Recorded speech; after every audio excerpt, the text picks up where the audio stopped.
We Can offers all kinds of interview beat on the weekend on 1370 on your radio dial. Yes, it is indeed brought to you by the Joe Patty Seafood Company. You knew that. Recently we just interviewed William Golden, the man with the 22-inch beard from the Oak Ridge Boys. Now we have his photographer, his personal photographer, who has glass frames with yellow earpieces.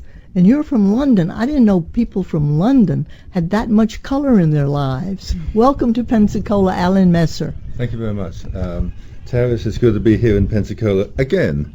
It's been a few years since I was here. Where were you? I didn't know you were here. You didn't call me.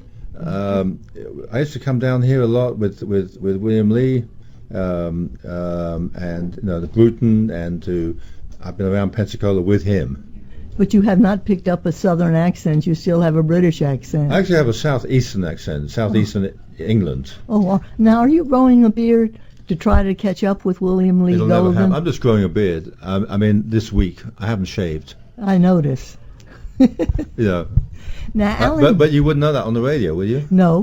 If you hadn't said it, nobody would know. But I like to tell all secrets on the interview beat. I tell all the secrets about Joe Patty Seafood because you like squid salad. The squid salad. I had some squid salad for lunch on top of my organic lettuce that he gave me yesterday, and I had some of the crab salad too. That was really good. And you ate a crab cake in the parking lot. The crab cake in the parking lot was one of the best experiences so far. Until this interview. You're good, Alan. You're good. You can come back anytime. Now people are wondering now, who is Alan Messer? Why is he being interviewed?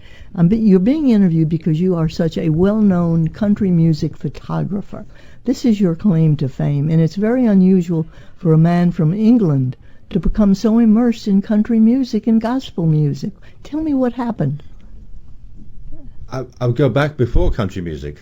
All right. At 16 years old, I started working as an assistant to a photographer in London called Des Hoffman. And Des Hoffman is well known for his early Beatle photographs. That's right. And I worked at that studio as his assistant, and then as a freelance from the studio for 7 years. And I shot a lot of the rock and roll people of the day, the pop stars of the day for pop magazines. So my first publication was a few weeks later. It was a picture of the Small Faces. After that, it was Manfred Mann. Promoting an album, a record called Mighty Quinn. After that, it was the Beatles for Yellow Submarine. All right, now you do the album covers? No, not yet. At that point, I wasn't shooting album You were covers. not doing the album. You were just shooting them as a photographer for magazine pictures. Right. Okay. And there was magazine pictures, and I was out doing shows, and at that time there were a lot of receptions where you'd meet people, and they'd invite the press, and I was one of the music press. At one point, in '68, I met John Lennon, and I photographed him, and he was with Yoko at a public event. Do you have all these pictures? I have the negatives. No, I don't have the negatives. That's another story, which we could talk about for hours, but. Only have 14 minutes left. So we'll talk about. That's a little bit of my history. I worked in London for 10 years, and I shot a lot of rock and roll stuff. And then I decided I had contacts with. I worked with ABC Records in London as their photographer, and a lot of their acts were country music. One of their acts was the Oak Ridge Boys. At a country music concert in Wembley in England. Had Don Williams was the headline. Another act on there was the Oak Ridge Boys. Their manager Jim Halsey comes over to me and he says, "Shoot this band for me, and send me the pictures, please." Well, we became friends. He liked the pictures. I got to Nashville on a reconnaissance trip. And you moved a few to weeks Nashville. later, and I decided that this is a good place to move to. I can't believe that from London to Nashville, and you still are a Londoner. Do you consider yourself a Londoner? No, I think of myself as a Southeasterner. I mean, you say I don't have a Southern accent, but I really do. Well, and yesterday you had on shorts. Today you have on long trousers. Well, we're in a public place now. You're at the Art Museum for William Lee's art exhibit. Right. All right. Now, do you sing? Do you have any yen to be a singer or No, a performer? but I did have a yen to be a musician. I was going to be a drummer. The line I always give is I had to take a picture on the way to the stage, and it's true. And I took more pictures. I was paying for drum lessons. My pictures I took of Buddy Rich, because my drum teacher loved Buddy Rich. Meanwhile, I was shooting all these rock and roll people. I always wanted to be on stage and do that. Wanted to be a talk show host for a while. I worked on a talk show in England. A man David called Frost? I met David Frost, and David Frost and I got on very well, but I didn't work on his show. He introduced me to Rudolf Nureyev. I worked with a man called Simon D, who had this show that was similar to Johnny Carson. After that, I'm here in Nashville. I get to Nashville. They cut the story short there, and I'm shooting everything that's happening. William Lee Golden and I, who I call Bill, that's how he introduced himself to me. We became friendly at some Oak Ridge Boy event, with Jim Halsey. I remember meeting him in Tulsa, and we looked at each other, and we were instant friends. That was it, and now you come to Pensacola with William Lee, and you look at the go. I got to photograph. I got to photograph a lot of the albums. I did the Together album. The first session I did with the Oak Ridge Boys was with them with like a GQ look, and it got me involved with the record company. And when they first wanted that look, first of all they turned the pictures down, and then a few minutes later I get a frantic call. The art director, George Osaki, was in town in Nashville. Can you send the pictures over right now? And he went, wow, this is incredible. Here's the album cover. All right, now how important is the album cover to the sales of an album? Is it like a book cover? Does it tell the story of what's inside? Do you think of that? Or do you look at the people that are going to be on the cover? Or do you listen to the music first? What comes first for you? That's a very good question. I do, from my experience, I can't remember how I did when I first started, but I definitely do now. For many years, I consider the marketing look of it. Who is this appealing to? Yeah. You need to represent the picture that goes on the cover, needs to represent the music within. And the albums today are not those wonderful 33 1/3 albums that you had a lot of space for pictures. Now they're the condensed CDs and all of that, and you don't have the room to put a great picture. Actually, Taris, I have to say, when CDs came out, I embraced them. And the first one I designed How did like they that, feel? That's a different question that we'll have to talk about after hours. We only have 15 minutes. Right Sorry now. about that. No, that's okay. I never heard of embracing a CD.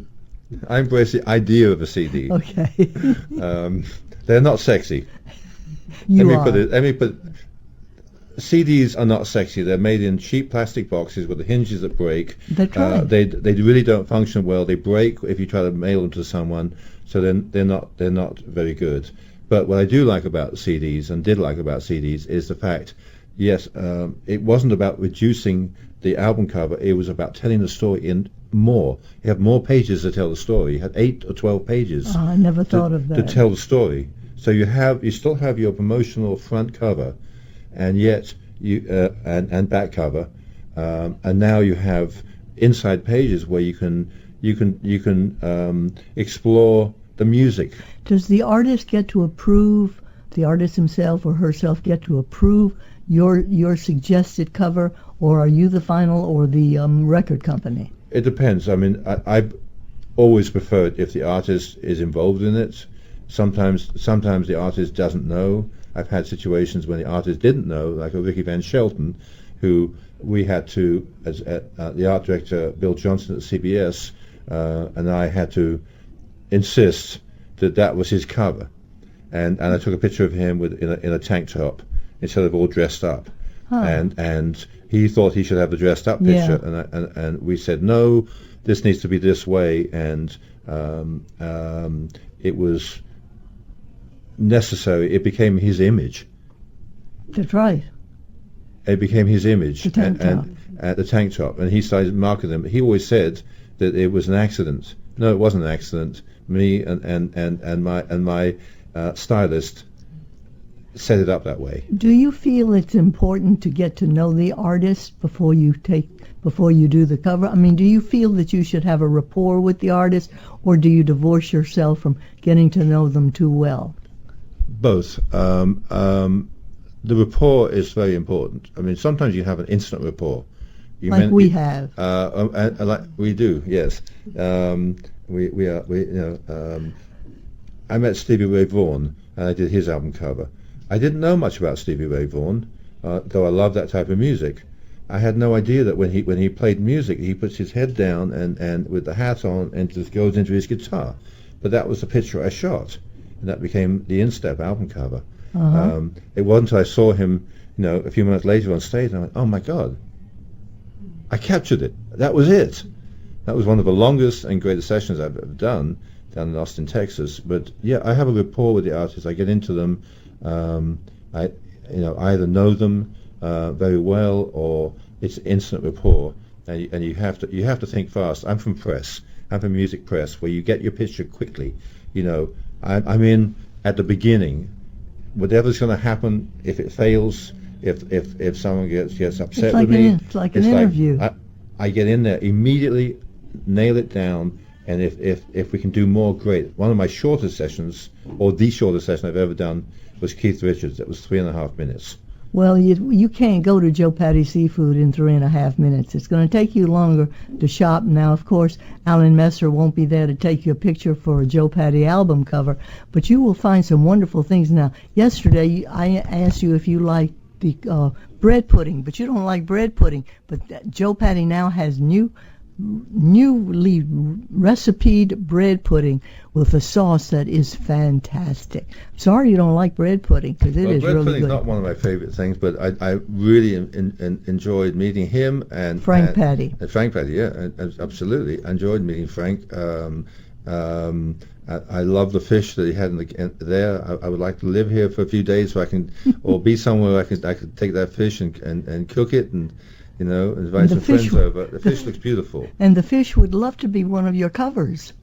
I could shoot some of that fish. Yes. See, and it doesn't move. That's right, it doesn't move. Now, of course, we are here at the Pensacola Museum of Art for the exhibition of William Lee Golden's artwork, and you are with William Lee Golden. You've spent a couple of days here in Pensacola, and it must be, you told me this morning on the phone that you just couldn't get away from looking at the Gulf.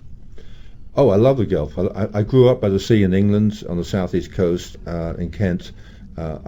I adore the sea. It's part of my heritage, and it's deeply rooted in me. And it's good to travel with William Lee. We haven't done that in a long time, and we've been having a great time. We just went to the Percy Sledge concert where he sang some songs, and he's on the album, and now his art show, and here we've been taking photographs together. He's a good photographer too, and we've been photographing. Last night we were photographing the moon reflected on the Gulf. We were up late editing photographs. Oh my God! You carry everything with you. Editing and equipment and the whole thing. Computers and stuff, and it's an ongoing. I have a movable studio with me. Now, are you touring with William Lee? We have about 30 seconds left. I'm not touring with him. I'm just on this one little road trip, just for this, and we're driving back to Nashville tonight. William Lee has to leave at noon on a flight for the Oak Ridge Boys. I have a session coming up next day in Nashville. Well, time was very precious to you and William Lee Golden, and we on the Interview Beat are very appreciative of your time today, Alan Messer. It's been a real pleasure meeting you, chatting with you, playing with your very curly hair. The humidity has not bothered your hair like it does most of ours, and we thank you for being a guest on the Interview Beat, brought to you by the Joe Patty Seafood Company. And will you come back again, and we'll do it again? I would most love to, and thank you so much for inviting me to this interview. Because I want some of those stories you said, well, that's another story. We'll have to do it again. Oh, I have a wallet full of stories. Oh, goody. And next time we'll talk about Johnny Cash, who I spent 2 decades with. I interviewed him. We must talk about that. We must talk about that. I'd love to talk about Johnny Cash. He was, John was one of my Yes. one of my dear friends. and we miss him a lot, and I worked with him for over 2 decades. Well, I wish we could work with you a little longer, but please come back and stay tuned now for an encore presentation. The following is an encore presentation of the Interview Beat on WCOA.